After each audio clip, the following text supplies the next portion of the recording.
నంది బావా, ఈ శివరాత్రికి అంతా సిద్ధమేనా? అంతా సిద్ధమే. కాని ఎందుకు ప్రత్యేకంగా అడుగుతున్నావు? ఏమైనా ప్లాన్ చేశావా? అవును బావా, ఈసారి నేను శివరాత్రికి జాగరణ చేయాలని అనుకున్నాను. కాని ఉపవాసం ఉండాలి కదా, అది కూడా రాత్రంతా ఉండగలనా లేదా అని సందేహం. అయితే ఆ రోజు మాత్రం మా ఇంటికి రావద్దు.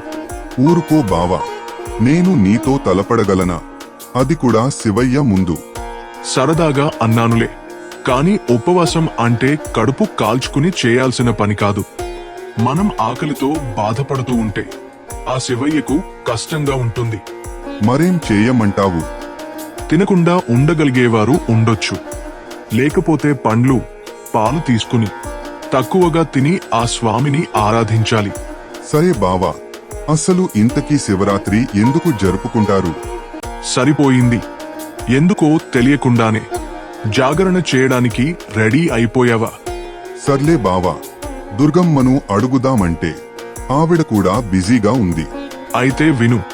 ఒకసారి బ్రహ్మ, విష్ణువులు ఎవరు గొప్పవారు అని గొడవ పడ్డారు. వాళ్ల అహంకారాన్ని తొలగించడానికి ఆ శివయ్య ఆది అంతం లేని వెలుగు స్తంభంలా అవతరించాడు. అదే శివయ్య మొదటిసారి లింగ రూపంలో కనిపించడం.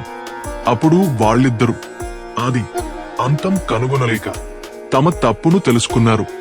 అయితే ఆ రాత్రినే శివరాత్రి అన్నారన్నమాట. కానీ జాగరణ వల్ల కలిగే ప్రయోజనం ఏమిటి బావా? సహజంగా ఆ రోజు రాత్రి ధ్యానం చేస్తే మనసులో కలకలం తగ్గుతుంది. ధ్యానం చేసుకోవడానికి సరైన సమయం అని పూర్వం ఋషులు, ఇప్పుడు సైన్స్ కూడా నమ్ముతుంది. భలే చెప్పావు బావా. సరే, నేను వెళ్ళి అన్నీ రెడీ చేసుకుంటాను. వెళ్తాను.